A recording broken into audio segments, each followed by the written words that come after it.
Hi everyone, welcome back to Chemistry Tactics. Rotational and vibrational spectroscopy already complete हो गई है. Now we are going to start Raman spectroscopy. So what is Raman spectroscopy?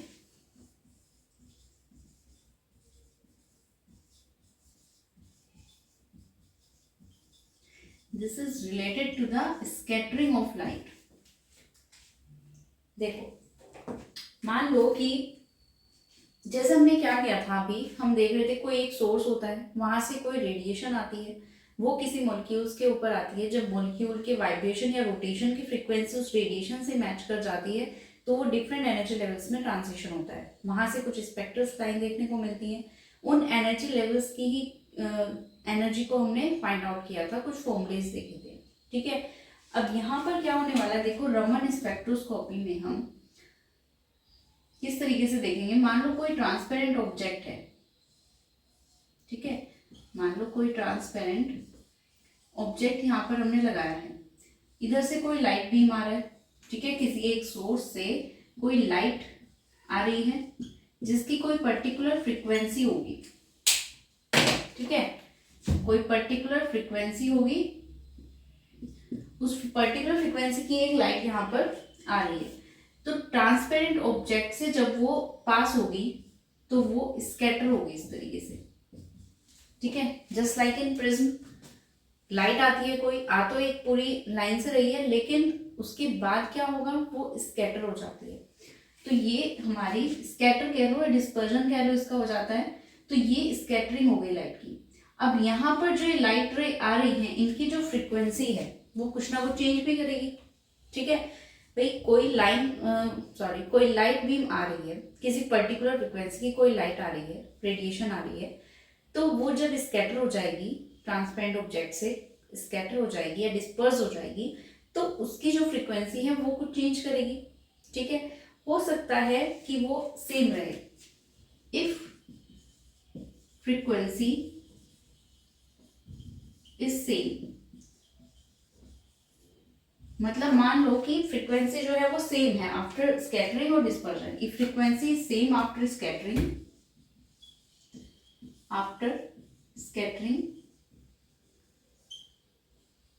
Then उसको तो हम बोलते हैं रेले scattering. इसको हम बोलते हैं रेले स्कैटरिंग. ठीक है, but in case if frequency is not same, if frequency, ये सेम लाइन है, is not same after scattering, then this is called Raman scattering. Okay, तो मेनली हमारे रमन स्कैटरिंग हुई क्या है, फ्रीक्वेंसी से रिलेटेड है. चेंज इन फ्रीक्वेंसी देख रहे हैं हम यहाँ पर. जो भी हमारा लाइट सोर्स है वहां से लाइट आई है किसी फ्रीक्वेंसी की, तो स्कैटरिंग के बाद उसकी फ्रीक्वेंसी में क्या चेंजेस आ रहे हैं वो हम स्टडी करते हैं under Raman spectroscopy, Raman scattering. ठीक है, तो रमन स्कैटरिंग में हमारी क्या होती है, फ्रीक्वेंसी सेम नहीं रहती है. अब हो सकता है कि फ्रीक्वेंसी ज्यादा हो जाए, हो सकता है फ्रीक्वेंसी लो हो जाए. ठीक है, इसको रमन स्कैटरिंग या रमन इफेक्ट बोल रहे हैं. Quantum theory of Raman effect.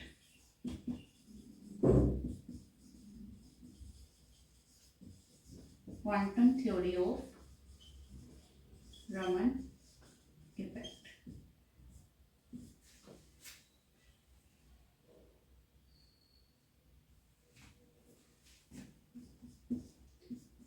Radiation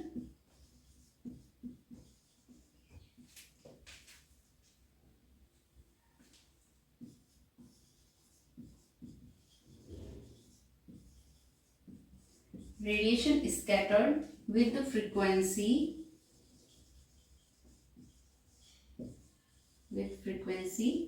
lower than that.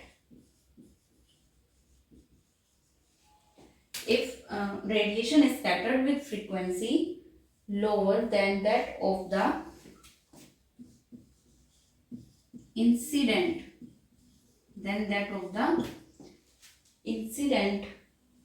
beam is called Stokes radiation.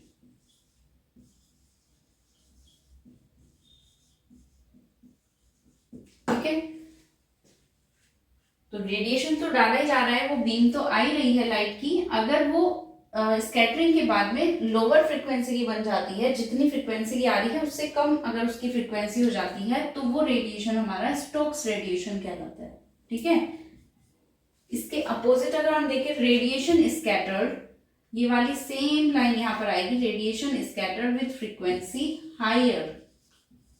जब frequency higher then that of the incident beam, then it is called anti Stokes radiation.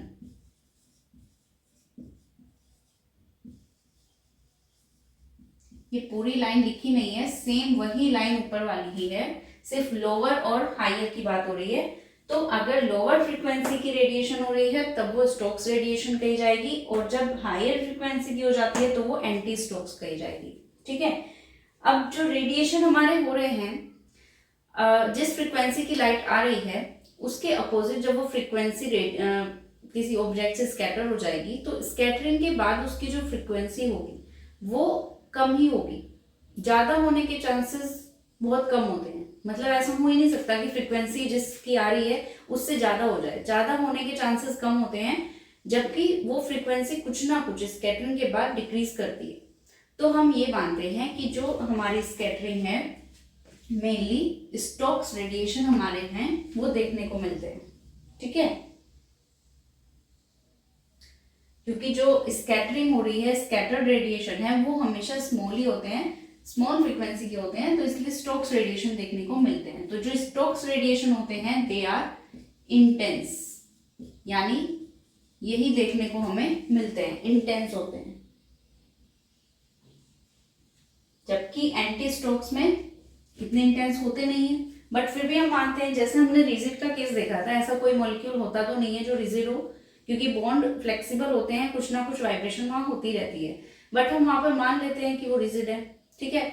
इसी तरीके से हम गैस मानते हैं कि भाई आइडियल गैस है, जबकि ऐसी कोई गैस होना बहुत मुश्किल है, ऐसा होता नहीं है, बट हम मान लेते हैं कि एक आइडियल गैस की कंडीशन है। तो यहाँ पर भी हम मान लेते हैं कि जो हमारी फ्रीक्वेंसी है वो ज्यादा हो जाती है, इसलिए एंटी स्टोक्स रेडिएशन होने के चांसेस भी हम मान लेते हैं कि होते हैं, बट एक्चुअल में स्टोक्स रेडिएशन ज्यादा इंटेंस होते हैं। तो ठीक है। तो ये होती है quantum theory of Raman effect. यहाँ पर बस यही चीज मेन है, ये दो लाइनें मोस्ट इंपॉर्टेंट है कि रेडिएशन अगर स्कैटर हो रहा है विद लोअर फ्रीक्वेंसी तब वो स्टोक्स लाइन देता है, स्टोक्स रेडिएशन होते हैं, और radiation in the spectral lines की फॉर्म्स में तो वो हमारे जो स्टोक्स रेडिएशन होते हैं, स्टोक्स लाइन भी कह सकते हैं हम उनको। और अगर हमारी फ्रीक्वेंसी ज्यादा हो जाती है तो एंटी स्टोक्स रेडिएशन होते हैं, यानी एंटी स्टोक्स लाइन। ठीक है। ये होता है।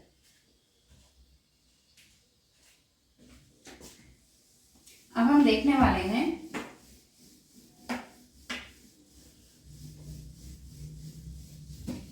दो चीजें। अब हम यहाँ देखेंगे रमन स्पेक्ट्रोस्कोपी के अंदर, जैसे हमने रोटेशनल पढ़ा, वाइब्रेशनल पढ़ा, ऐसे ही हम रमन के अंदर भी रोटेशनल एंड वाइब्रेशनल दोनों को स्टडी करने वाले हैं। Pure rotational Raman spectra.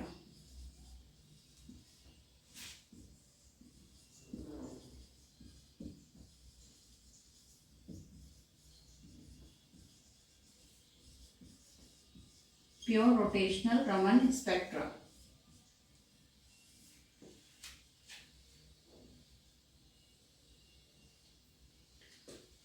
देखो रोटेशनल की बात हो रही है तो रोटेशनल की एनर्जी लाए ऐसा नहीं हो सकता। जो हमने अब तक पढ़ा हुआ है रोटेशनल के केस में जो हमारी एनर्जी होती है वो क्या होती है, बीजे J+1, और नॉन रिजिड का अगर केस ले लें तो ये होती है। ठीक है। अगर हम डी को स्मॉल मान लें, होता ही है स्मॉल, तो वो हमारा कैंसिल आउट हो सकता है, नेग्लेक्ट कर सकते हैं हम उसको, तो सिर्फ वैल्यू ये वाली रहती है हमारी। ठीक है। तो हम यहाँ पर रोटेशनल रमन स्पेक्ट्रा में भी यही देख रहे हैं कि जो एनर्जी होती है वो हमारी बीजे J+1 होती है। ठीक है।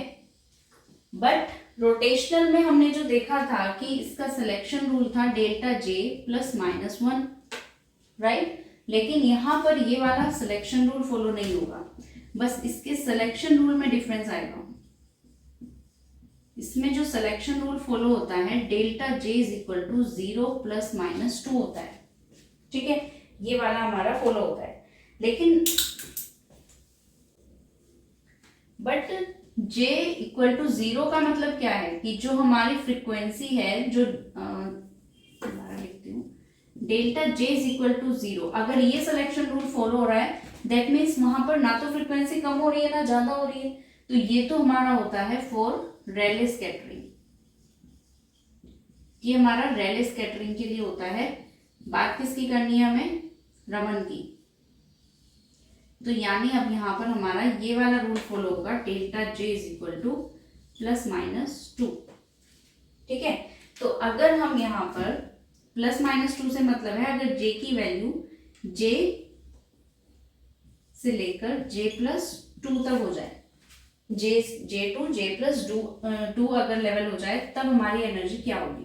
तो हम इसमें J की जगह J+2 पुट कर दें, B J+2 J+2+1 minus BJ J+1, इसको सॉल्व करेंगे, अंदर मल्टीप्लाई कर देंगे इसको, BJ² plus 2BJ plus BJ plus 2BJ plus 4B plus 2B, सिर्फ अंदर मल्टीप्लाई किया है और कुछ नहीं किया इसमें extra, minus BJ² minus BJ, minus plus minus हो जाएगा। तो यहाँ से देखो BJ² कैंसिल हो रहा है, BJ से BJ कैंसिल हो रहा है, तो क्या बचा 2BJ, 2 + 2 4, 4BJ plus 4 2 6B, 2B ले लो या B कॉमन ले लो, बचेगा 4J प्लस 6, ये आएगी इसकी एनर्जी, ठीक है। जूल में या पर सेंटीमीटर में according to value of B, मान लेते हैं पर सेंटीमीटर में। इसको हम 2B कॉमन ले सकते थे, यहाँ से 2B कॉमन ले लेते तो क्या बचता हमारा 2J प्लस 3, ये भी हो सकता था, दोनों ही सही है, ठीक है। जबकि रोटेशनल के केस में हमने क्या पढ़ा था, यहाँ पर अगर हम देखें तो हमारी जो सेपरेशन आया था डेल्टा E की वैल्यू वो क्या आई थी 2BJ+1, where B is the lower value of J, sorry जो J है उसकी लोअर वैल्यू यहाँ पर रखनी थी हमें। इसी तरीके से यहाँ पर अगर हमने सिलेक्शन रूल +2 फॉलो किया है तो उस केस में जो सेपरेशन आया है हमारा डेल्टा E, ये आया है 2B 2J+3 या B 4J+6, ठीक है, ये आया है, ये इसमें डिफरेंट आया है। तो यहाँ पर भी जो J की वैल्यू हम ले रहे हैं where J is the lower value, जो लोअर वैल्यू होगी J की वो हमें यहाँ पर पुट करनी है, ठीक है। तो ये चीज आई है इसमें प्योर रोटेशनल रमन स्पेक्ट्रा में, ये वाला सिलेक्शन रूल हमारा डिफरेंट है, ठीक है। तो ये जो हमारा +2 वाला फॉलो कर रहा है, इस तरह की जो लाइंस देखने को मिल रही हैं +2 वाले लेवल से, तो हमने पहले भी देखा था इस चीज को लास्ट क्लास में जब हम वाइब्रेशनल की बात कर रहे थे, तो हमने इस तरीके से देखा था ना ये लेवल, और इसमें हमने यहाँ ट्रांजिशन कराए थे, तो यहाँ J इक्वल टू 0 था, J 1 था, यहाँ पर -1, यहाँ +2 और यहाँ -2, तो इनको हमने नाम दे दिया था O P Q R S branches. तो यहाँ पर +2 वालों को S ब्रांच बोल रहे हैं, तो इसलिए ये जो ब्रांचेस आती है हमारी, ये इसको हम S ब्रांच भी बोलते हैं या S लाइंस, S ब्रांच और S लाइंस, ठीक है। जब हमारा J+2 फॉलो होगा, ठीक है, जब हम +2 फॉलो करेंगे, ठीक है ना। तो ये चीज हमारी हुई है प्योर रोटेशनल रमन स्पेक्ट्रा के केस में।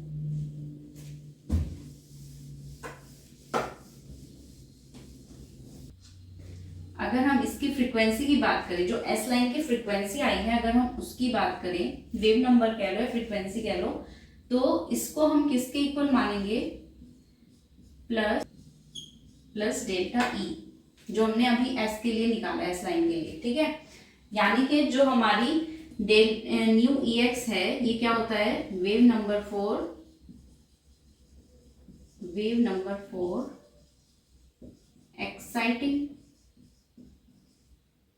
एक्साइटेड ट्रांजिशन,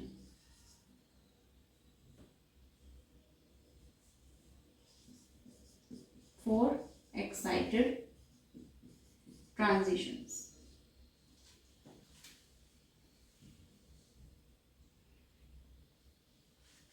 ठीक है, प्लस माइनस, इसका क्या मतलब है इस वाले फॉर्मूले का, वो भी हम देखने वाले हैं इस वाले लाइन से, स्पेक्ट्रा से।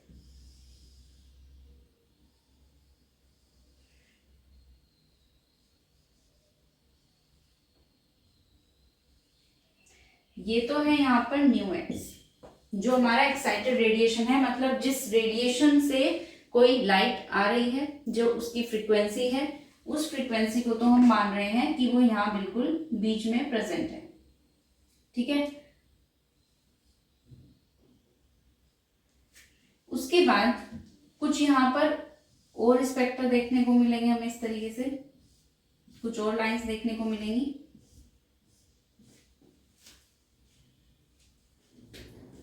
अब ये जो लाइंस हैं, ये कौन से वाली लाइंस हैं, जो हमारे J इक्वल टू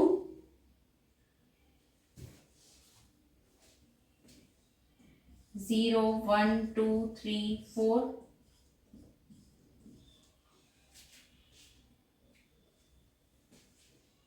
ठीक है, ये तो फ्रीक्वेंसी हुई हमारे उस रेडिएशन की। इधर की जितनी भी फ्रीक्वेंसी आप देख रहे हो, ये है हाई फ्रीक्वेंसी रीजन, और जो इधर से रीजन होगा वो होगा लो फ्रीक्वेंसी रीजन। अब जो स्टार्टिंग में ही बात बताई थी कि अगर फ्रीक्वेंसी ज्यादा हो जाती है हमारे रेडिएशन से, तब हमारी देखने को मिलती है एंटी स्टोक्स लाइन। तो ये जो इधर आ रही है ये है एंटी स्टोक्स लाइन, और जो इधर आ रही है ये स्टोक्स लाइन, लो फ्रीक्वेंसी की। मोस्ट कॉमन यही होती है, ठीक है, स्टोक्स लाइन।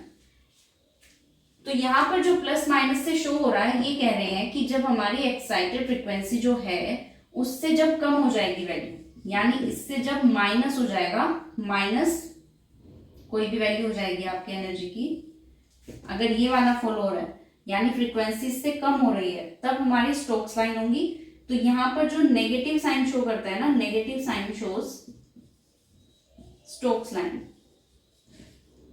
ये चीज ध्यान रखना बस, माइनस मतलब कुछ चीज कम हुई है, डिक्रीज हुई है, तो फ्रीक्वेंसी डिक्रीज हुई है, that means negative sign shows Stokes line. And अगर इसी चीज को हम प्लस में शो कर दें, तो अगर प्लस शो कर दे तो positive sign shows anti Stokes line. ठीक है, ये होता है।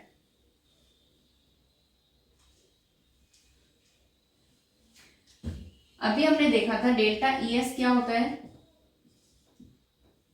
बी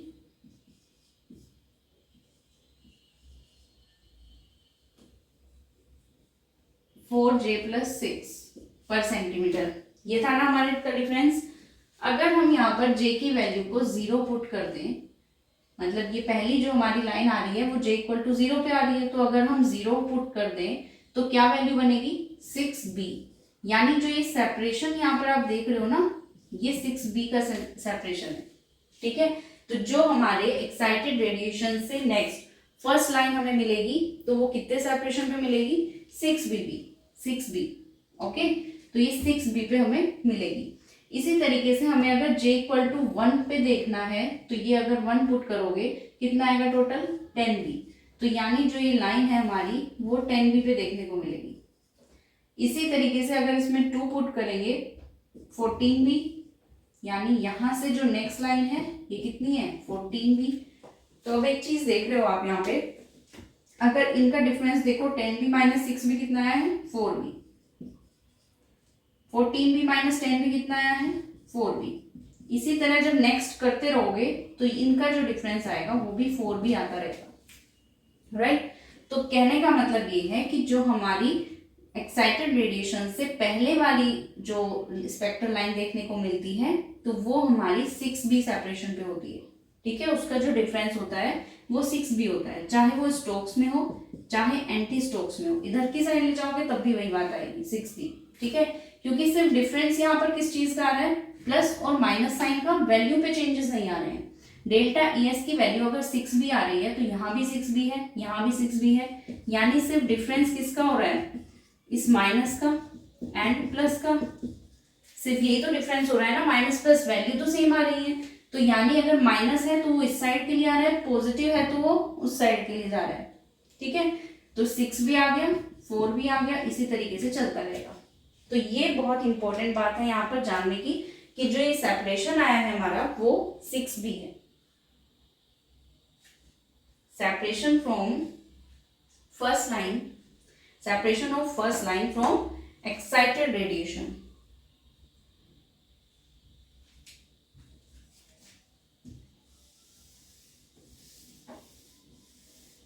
लिख भी सकते हो उसको, separation of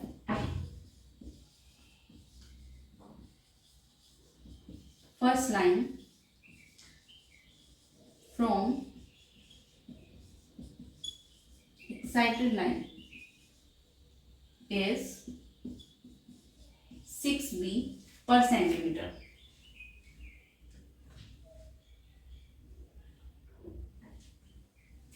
And separation of successive lines, बाकी आगे की जो लाइंस होंगी, जितनी भी होंगी lines, successive lines from exciting lines is 4B per centimeter. ये बहुत इंपॉर्टेंट बात है, ये ध्यान रखने की है। ठीक है, तो अगर हमें डायरेक्ट क्वेश्चन में पूछ लिया कि भाई जो हमारी एक्साइटिंग लाइंस है उससे हमारी जो सेकेंड, उससे जो हमारी फर्स्ट नहीं सेकंड स्पेक्ट्रल लाइन पूछ लें कि सेकंड स्पेक्ट्रल लाइन बताओ कितने सेपरेशन पे आएगी, डायरेक्टली हमें फर्स्ट नहीं पूछी इस बार, सेकंड पूछ ली, तो सेकंड का मतलब है इस 1 वाली वैल्यू पे, j इक्वल टू 1 इसका मतलब है, तो j इक्वल टू 1 पे कौन सा सेपरेशन आया, 10B, 6B प्लस 4B कर दोगे तो 10B आ जाएगा। ठीक है, तो ये आपको सिर्फ बना के देखना है, इसका 6B 4B 4B करते रहो, जो भी पूछिए आपको, फर्स्ट पूछी हो तो 6B, सेकंड पूछी हो तो 4B प्लस 6B 10B। ठीक है, और अगर फर्स्ट और सेकंड के बीच का डिफरेंस पूछा है तो 4B, इस पे ध्यान रखना है कि हमें पूछा क्या जा रहा है, राइट। तो ये इस तरीके से इसका एक स्पेक्ट्रा है, ये इंपॉर्टेंट है वो।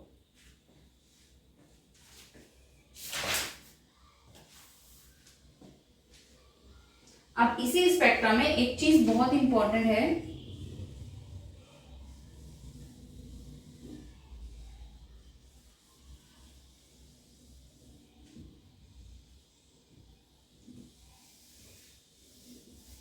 Effect of nuclear spin. इसमें है इफेक्ट ऑफ न्यूक्लियर स्पिन।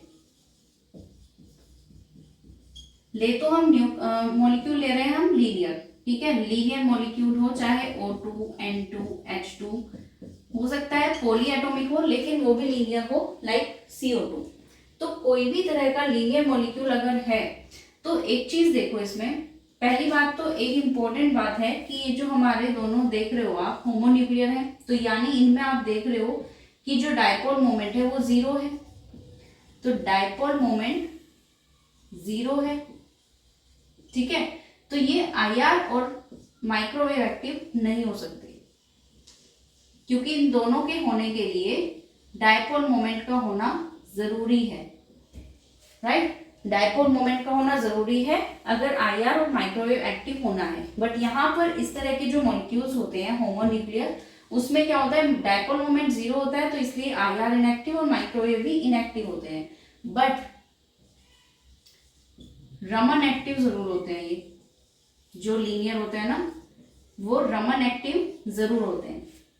सिर्फ जो स्फेरिकल टाइप मॉलिक्यूल्स होते हैं ना, हमारे स्फेरिकल टॉप होते हैं जो मॉलिक्यूल्स, वो रमन इनएक्टिव होते हैं, वो हमारे रमन इनएक्टिव होते हैं। बाकी चाहे आप सिमेट्रिकल टॉप कह लो या फिर इस तरह के लीनियर वाले कह लो, वो सब क्या होते हैं, हमारे रमन एक्टिव होते हैं। और यही हमारा डिफरेंस भी होता है IR माइक्रोवेव और रमन में, कि जो हमारे मॉलिक्यूल्स IR या माइक्रोवेव इनएक्टिव होते हैं वो रमन एक्टिव होते हैं। ठीक है, तो ये हमारे स्फेरिकल एक्टिव भी, स्फेरिकल टॉप हमारे सिर्फ रमन इनएक्टिव होते हैं, बाकी सब रमन एक्टिव होते हैं। तो अब यहाँ पर देखो जो हमारे मॉलिक्यूल्स होते हैं ऑक्सीजन एंड हाँ सिर्फ ऑक्सीजन वाले, चाहे वो हमारा O2 मॉलिक्यूल हो एंड CO2 हो, कोई सा भी है हमारा जिसमें ऑक्सीजन प्रेजेंट है, तो स्पिन ऑफ ऑक्सीजन क्या होती है हमारी, स्पिन ऑफ ऑक्सीजन इज 0। इसकी जो स्पिन होती है वो 0 होती है। स्पिन 0 होने की वजह से क्या होता है हमारा, जो J लेवल होते हैं, spin off oxygen is 0, hence even J levels are missing from Stokes and anti-Stokes line. For oxygen even J value levels are missing.